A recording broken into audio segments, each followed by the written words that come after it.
चलिए आप और हम खेलते हैं कौन बनेगा करोड़पति। ये रहा पहला सवाल आपके सामने। 2 प्लस नट क्या होता है? डोनट। दूसरा सवाल ये रहा आपके सामने। पेस्ट प्लस ट्री क्या है? इतना भी नहीं पता? अरे यार, पेस्ट्री। और आखिरी सवाल, जिंग प्लस टमाटो क्या है?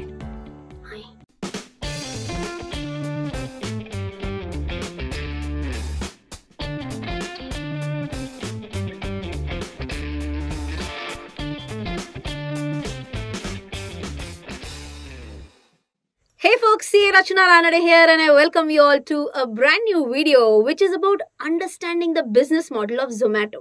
Now coming back to our original discussion, where did the name come from? When these people who are the founders of the company, we are going to talk about them in the coming part, but these founders, when they sat down together and when they started thinking that what should be the brand name, they said that it should be something which is short, which is easy to remember and which makes people think about food. So while they were doing the brainstorming, there was a lot of energy involved. Energy is zing and something about food is tomato. So many people call it as Zomato, including me, but some people call it as Zomato. Wait. Really? Is this not an IPO review? Answer is yes. You might be like, Asa hai? Entire world is talking about Zomato IPO. Why are you not talking about it? Answer is very simple. I personally believe that many of you might be feeling that Zomato is equal to a food delivery business. Answer is not true, because Zomato has 2 major business verticals, which are these. One is a B2B business vertical and one is B2C. Inside B2B also there are a lot of subtypes, and same case applies for a B2C vertical as well. So what is the main thought process of this video? Thought process of this video is first understand the various business verticals nicely. Once you grasp them properly over this weekend, on Monday, what am I going to do? I'm going to come live at 9 p.m. on the same YouTube channel, wherein I'll be talking about financials, I'll be talking about valuation and many more other interesting facts about Zomato. So first, over this weekend, watch this video and then see you on Monday, 9 p.m. live on this channel. Well, way back in 2008, Mr. Dipender Goyal and Mr. Pankaj Chadda were working at Bain & Company. When they started working there, they found that many of their colleagues, especially during lunchtime, were standing in long queues to order for their food. That is when an idea came in their mind, and that is what typical IITians do with an idea. They start a startup. They thought of putting all the menu cards of all the restaurants nearby on an intranet website, which they called it as foodiebay.com. But eventually they saw that there was a lot of surge in the traffic on their intranet website as well, and that's where they decided to take it as a proper public website. And then the journey began, wherein they expanded to many restaurants in Delhi, then Kolkata, then Mumbai, and then to Bengaluru. Let's quickly understand the timeline of Zomato. In 2008, they launched Foodiebay, about which I just talked about a minute ago. In 2010, they went pan-India and they got their first funding of $1 million from Info Edge India. By the way, that's a listed company. In 2012, Zomato was renamed as Zomato Media Private Limited and they also launched their mobile application. In 2012, they expanded their operations to Dubai, Sri Lanka, United Kingdom, Philippines, South Africa, Turkey, Brazil, Indonesia and New Zealand. In April 2020, they renamed the company to Zomato Private Limited.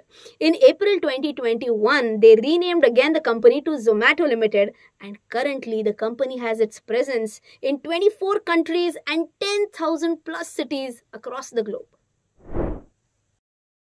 Now let's shift our focus to the core business model of Zomato, wherein we'll try and understand their key activities. So primarily, they have 2 business activities. One is B2C and the other one is B2B. When I talk about B2C, all these business activities come up under this segment. And if I talk about B2B, all these different business activities come up under the B2B segment.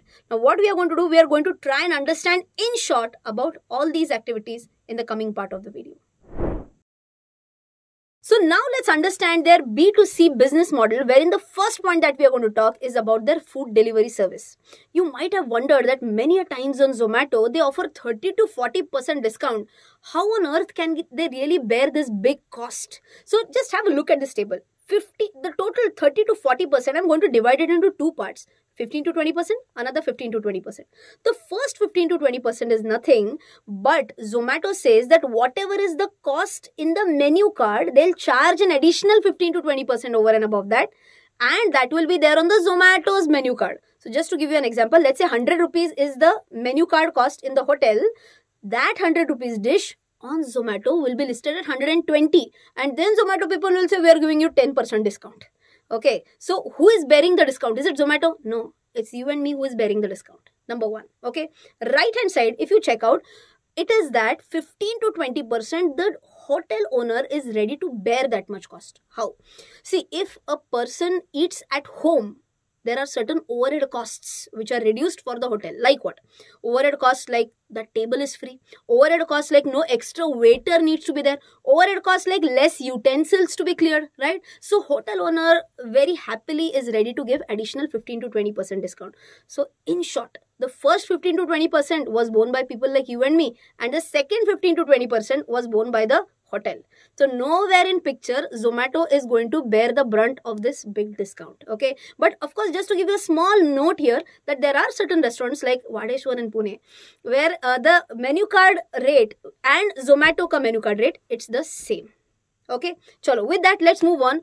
Why? Because the first point which I discussed, which was about the food delivery service, that forms a very minor part of their revenue. Okay. Second one is subscription. What is subscription? They have nice tools, amazing analytical tools like Zomato Order and Zomato Book. Now through this Zomato Book analytical tool, I am sure many of you might have used it. We can book tables in advance, right? A normal feature.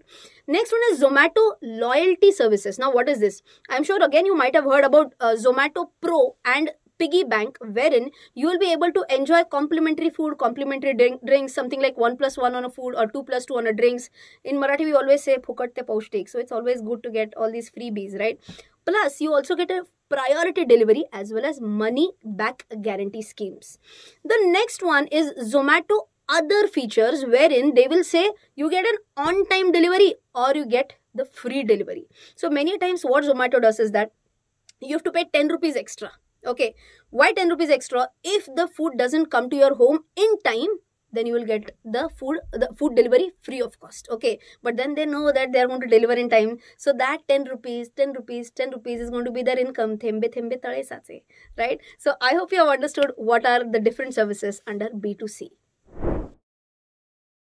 So let's start with the B2B segment, and the very first segment, which forms the major source of income for Zomato, is advertising revenue. Now, many times while surfing through their app, you might have wondered that why a specific comes right on the top. Is it because it has a higher demand always? Answer is no. Possibility is that they have a higher demand, but there is another possibility that that restaurant might have paid certain charges to Zomato so that their name appears on the top. You might have heard a similar analogy with Just Dial as well. Okay, so that's how the advertising charges work for them. Now you might be wondering why restaurants would be willing to pay them these advertising charges. Many times restaurants get to know through their analytics that a lot of their revenue is being generated through Zomato only. So then their dependency on Zomato increases. So they want that more and more orders should come from Zomato and their name should go on keeping in the first 2-3 names, right? That's why they willingly pay these advertisement charges to Zomato, and that might be one of the reasons why this is their number one revenue segment. The second one is sustainability. Now what is this? This is something might be new for many of you. They have started a new initiative which is tagged as Hyper Pure. Now what is this Hyper Pure? In simple words, they are acting as a middleman. Okay, what middleman? They help the farmers to grow organic crops. Okay, and they supply these organic crops to whom? To the restaurants. Okay, now those restaurants who are actually taking such products from Zomato, organic products, these restaurants will have a separate tag near their name which will be called as the Hyper Pure Inside tag. Okay, so those customers who are crazy for organic food, so we want to eat only pure food, this category of customers, right? So they will just try and ensure that, or a hyper pure inside tag. Now I'll go to this restaurant. Okay, so automatically can I say these restaurants might have a separate niche segment of customers automatically built in for them, right? So that was their second B2B service. Third one is business consultancy service. This is again an amazing service given by Zomato. Zomato has such a huge database. They have so many. This is like a data mine that they have. They know which people from which area prefer what food, at what time, in which price range. So now you can imagine if they have all these data points, it will be so simple for them to analyze this and give this service as a business consultancy to another hotel. Has this ever happened? Yes. Which is the example? Jubilant Foodworks. I'm sure many of you might be knowing Jubilant Foodworks is Domino's Pizza, right? When they wanted to venture into something new, they had taken other consultant services as well, but they had also approached Zomato, right? They asked Zomato that which was the food item which was being ordered highest in North Delhi and South Delhi. Then they took month-on-month analytics and they found that biryani was the item which was being ordered as the highest food item through Zomato and other apps, right? They also tried to analyze what was the price range with which the customers were comfortable with. Taking all these data in hand, Jubilant Foodworks announced their new brand, which is Ekdum, which sells biryani. That is an example of business consultancy services. The fourth one is Zomato Cloud Kitchen. Now, I'm sure you might have heard about Rebel Foods. So, what is this concept of Cloud Kitchen? Let me just tell you. It's as good as there is one single kitchen and there are 2 or 3 families which are using the same kitchen. Now, instead of 2 or 3 families, 2 or 3 food brands are using the same kitchen. Then where do the customers sit? At their own home.